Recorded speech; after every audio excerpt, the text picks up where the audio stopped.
नमस्कार विद्यार्थी मित्रांनो, आज आपण या व्हिडिओमध्ये LLB 5 इयर्स 2025चं कॅप राउंडचं 1चं अलॉटमेंट कधी होणार आहे त्याची इन्फॉर्मेशन आपण या व्हिडिओमध्ये बघणार आहोत. त्यानंतर अलॉटमेंट लेटर कशा पद्धतीने दिसतं त्याची पण माहिती तुम्हाला सांगणार आहे. त्याचबरोबर कॉलेज तुम्हाला अलॉटमेंट झालेलं आहे, तर कशा पद्धतीने या कुठे तुम्हाला ते दिसतं त्याची पण माहिती यामध्ये सांगणार आहे. आणि नॉट अलॉटेड जर झालं, तर ते कशा पद्धतीने दिसतं त्याची पण माहिती तुम्हाला या व्हिडिओमध्ये मी सांगणार आहे. आज कॉलेज रेफरन्स देण्याचा हा लास्ट दिवस होता आणि आज जर आपण बघितलं, तर मग कॉलेज अलॉटमेंट कोणत्या डेला रिलीज होणार आहे, त्याची डेट, त्यांची जी डेट आहे, ते तुम्हाला मी सांगणार आहे. त्यासाठी पूर्ण व्हिडिओ बघा, जेणेकरून सर्व डाउट्स तुमचे क्लिअर होतील. त्यानंतर कॉलेज अलॉटमेंट लेटर हे कशा पद्धतीने दिसतं, त्याची पण तुम्हाला एक पी-डी-एफ ही मी दाखवणार आहे. सो त्यासाठी पूर्ण व्हिडिओ लास्टपर्यंत बघा. कॅप राउंड 1चं अलॉटमेंट लेटर जर आपण बघितलं, तर यामध्ये आपण ह्या डेट्स आपण सांगत आहोत तुम्हाला, की डेट्स वगैरे कोणत्या होत्या. कॉलेज प्रेफरन्स जे तुम्हाला द्यायचं होतं कॅप राउंड 1 आणि 2चं 1 ऑगस्ट ते 3 ऑगस्ट 2025 पर्यंत तुम्हाला हे प्रेफरन्स द्यायचे होते. कालची डेट ही लास्ट होती. सो 3 ऑगस्ट हे 2025 ज्या विद्यार्थ्यांनी कॉलेजचे प्रेफरन्स दिलेले आहेत, त्या विद्यार्थ्यांनाच कॉलेज अलॉटमेंट होईल. ज्या विद्यार्थ्यांनी कॉलेजचे प्रेफरन्स दिले नाही, त्यांना अलॉटमेंट होणार नाही. मग कॉलेज अलॉटमेंट कॅप राउंड 1चं कधी होणार आहे? सो 6 ऑगस्ट 2025 रोजी हे तुमचं अलॉटमेंट लेटर होणार आहे आणि 5 पी-एम जर यामध्ये सांगितलेलं आहे, तर 7 to 8 पर्यंत तुमचे कॉलेज अलॉटमेंट तुमच्या पोर्टलला तुम्हाला दिसून जातील. सो कधी होणार आहे ते 6 ऑगस्ट 2025 आणि मग ज्या विद्यार्थ्यांना कॉलेज अलॉटमेंट होईल, ते विद्यार्थी ॲडमिशनसाठी कॉलेजमध्ये जाणार आहेत कधी? 7 ऑगस्ट 2025 ते 9 ऑगस्ट 2025 या डेटच्या दरम्यान तुम्हाला कॉलेजमध्ये ॲडमिशनसाठी ज्या विद्यार्थ्यांना कॉलेज अलॉटमेंट होणार आहे, ते विद्यार्थी कॉलेजमध्ये ॲडमिशनसाठी जातील. जे विद्यार्थी समजा बेटरमेंट करतील, ते विद्यार्थ्यांना कुठेही जायची गरज नाहीये. ते कॅप राउंड 2चं वेट करतील कॉलेज अलॉटमेंट होण्याचं. पण ज्या विद्यार्थ्यांना आय-एल-एस, जी-एल-सी जे तुम्हाला डिझायर कॉलेज पाहिजे ते कॉलेज जर तुम्हाला भेटलं असेल आणि तुम्ही बोलत असाल, की "सर मी सीट फ्रीज करत आहे आणि कॉलेजमध्ये ॲडमिशन घेत आहे." तर त्या विद्यार्थ्यांनी डायरेक्टली कॉलेजमध्ये जाऊन ॲडमिशन तुमचं करायचं आहे. सो ते कधी करायचं? 7 ऑगस्ट ते 9 ऑगस्टच्या दरम्यान तुम्हाला जायचं आहे. त्यानंतर खूप विद्यार्थ्यांचा प्रश्न होता, की सर कॉलेज अलॉटमेंट झालेलं आहे, ते कशा पद्धतीने दिसेल? त्याची थोडीफार इन्फॉर्मेशन आम्हाला यामध्ये द्या. सो कॉलेज अलॉटमेंट जर आपण बघितलं, तर तुम्ही नॉर्मल विंडो तुम्ही लॉग इन केल्याच्यानंतर, प्रोफाइल लॉग इन केल्याच्यानंतर तुम्हाला अशा पद्धतीचा इंटरफेस तुम्हाला दिसतो. त्यामध्ये ॲप्लिकेशन फॉर्म कन्फर्म असतो, डॉक्युमेंट व्हेरिफाय असतो. सो तिथेच खालती तुम्हाला अलॉटमेंट ॲडमिशन स्टेटस हे तुम्हाला दिसेल. कॅप राउंड 1चं इथे तुम्हाला दिसेल की कोणता कॉलेज तुम्हाला अलॉट झालेला आहे आणि सीट एक्सेप्टन्स स्टेटस तुम्हाला फ्रीज करायचं आहे, तर फ्रीज करा. बेटरमेंट करायचं असेल, तर बेटरमेंट करा. जर तुम्हाला फर्स्ट प्रेफरन्सच तुम्हाला कॉलेज अलॉट झालं असेल, तर तुम्हाला फ्रीज करणं हे कंपल्सरी बंधनकारक आहे. आणि मग सीट एक्सेप्टन्ससाठी तुम्हाला फी पे करावी लागते 1000 आणि ज्यावेळी तुम्ही कॉलेजमध्ये ॲडमिशन घेता, त्यावेळी इथे ॲडमिटेड हे ऑप्शन यामध्ये स्टेटसमध्ये दिसतं.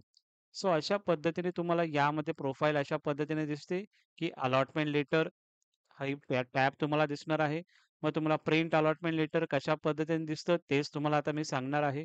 आणि सीट एक्सेप्टन्स स्टेटसमध्येच तुम्हाला फ्रीज करायचं आहे, की बेटरमेंट करायचं आहे. त्याच्यावरती आपण प्रॉपर एक व्हिडिओ बनवू जेव्हा हे कॉलेज तुम्हाला अलॉटमेंट होतील. तर फ्रीज करायचं असेल, तर तुम्ही फ्रीज करून अलॉटमेंट लेटर काढून कॉलेजमध्ये ॲडमिशनसाठी तुम्हाला जायचं आहे. आणि जेव्हा तुम्हाला समजा कोणता कॉलेज अलॉट होईल ते तुम्हाला या पद्धतीने इथे दिसणार आहे. आता हे झालं ज्या विद्यार्थ्यांना कॉलेज अलॉटमेंट होईल, ते या पद्धतीने दिसेल. आता ज्या विद्यार्थ्यांना कॉलेज अलॉटमेंट नाही होणार, त्या विद्यार्थ्यांना त्यांची जी स्टेटस असेल तुम्हाला, ते अशा पद्धतीने दिसणार आहे. राउंड 1 नॉट अलॉटेड म्हणजेच अलॉटमेंट जे ॲडमिशन स्टेटस असेल, ते इथे तुम्हाला नॉट अलॉटेड असं तुम्हाला त्यामध्ये ऑप्शन दिसणार आहे. याचा अर्थ तुम्हाला कॉलेज कॅप राउंड 1 मध्ये हे लागलेलं नाही. मग ते विद्यार्थी कॅप राउंड 2 मध्ये वेट करतील कॉलेज कोणतं अलॉटमेंट होत आहे त्यासाठी. कारण की तुम्हाला कॅप राउंड 1 मध्येच कॉलेजचे प्रेफरन्स तुम्हाला द्यायचे होते. तेच प्रेफरन्स कॅरी फॉरवर्ड होणार आहेत कॅप राउंड 2 साठी. सो तुम्हाला यामध्ये समजलं, की कॅप राउंड 1 मध्ये कॉलेज जर अलॉटमेंट झालं, तर कशा पद्धतीने दिसणार आहे आणि जर कॅप राउंड 1 मध्ये जर कॉलेज अलॉटमेंट नाही झालं, तर अशा पद्धतीने तुम्हाला दिसणार आहे. सो आता कॅप राउंड 1 मध्ये जे कॉलेज अलॉटमेंट झालेले असतात, त्यामध्ये हे जे प्रिंट अलॉटमेंट लेटर यावरती क्लिक केल्याच्या नंतर कोणता अलॉटमेंट लेटर असतं, ते अलॉटमेंट लेटर तुम्हाला आता मी दाखवत आहे. ते प्रॉपरली एकदा तुम्ही बघा. ओके. अगोदर तुम्हाला सांगतो, की सीट एक्सेप्टन्स स्टेटस कशा पद्धतीने दिसतं, जेणेकरून तुम्हाला त्याची पण इन्फॉर्मेशन तुम्हाला यामध्ये भेटून जाईल. जसं की आता मला हा कॉलेज अलॉटमेंट झालेला आहे. ओके. सो यावरती सीट एक्सेप्टन्स यावरती तुम्हाला मग क्लिक करायचं आहे. क्लिक केल्याच्या नंतर तुम्हाला ऑप्शन येईल फ्रीजचं ऑप्शन येईल आणि इथे असेल प्रिंट सीट एक्सेप्टन्स लेटर हे 2 ऑप्शन असतील तुम्हाला.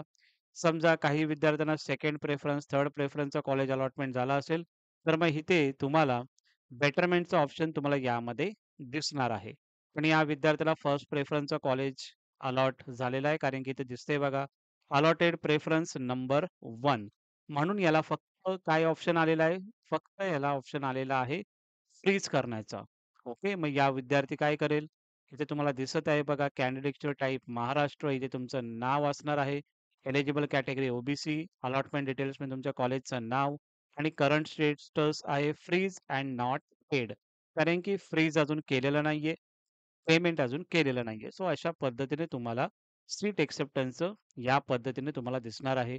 मग हा विद्यार्थी इथे फ्रीजला इथे क्लिक करेल, ₹1000 पे करेल आणि मग नंतर मग हा जो अलॉटमेंट लेटर आहे, प्रिंट सीट एक्सेप्टन्स लेटर यावरती क्लिक करेल आणि ते सीट सीट एक्सेप्टन्स लेटर म्हणजेच अलॉटमेंट लेटर तो तुम्ही डाउनलोड करणार आहात.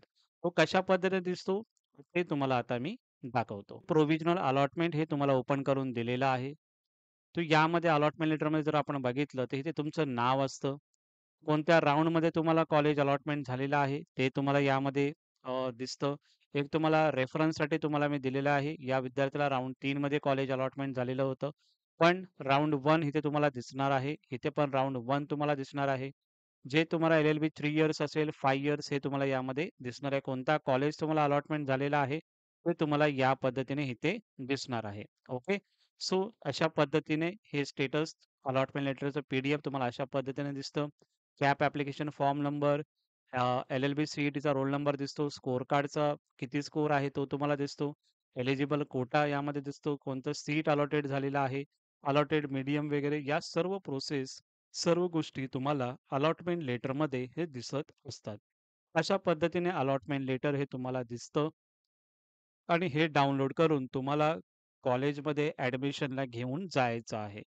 त्याशिवाय तुम्हाला कॉलेजमध्ये ॲडमिशन देणार नाहीत. हा अलॉटमेंट लेटर तुम्हाला प्रिंट आउट काढायचे आहे आणि जे नेसेसरी डॉक्युमेंट असतील ते घेऊन तुम्हाला कॉलेजमध्ये ॲडमिशनसाठी जायचं आहे. सो अलॉटमेंट लेटर कशा पद्धतीने दिसतो तेही तुम्हाला यामध्ये सांगितलेलं आहे. आय होप तुम्हाला संपूर्ण माहिती समजली असेल. नक्की समजलं असेल तर नक्की मला कमेंट सेक्शनमध्ये मेसेज करा, की सर आम्हाला चांगल्या पद्धतीने ही इन्फॉर्मेशन समजलेली आहे. काहीही प्रॉब्लेम असेल तर कमेंट सेक्शनमध्ये कमेंट करा. नक्की तुम्हाला हेल्प करण्याचा मी नक्की प्रयत्न करेन. Thank you so much.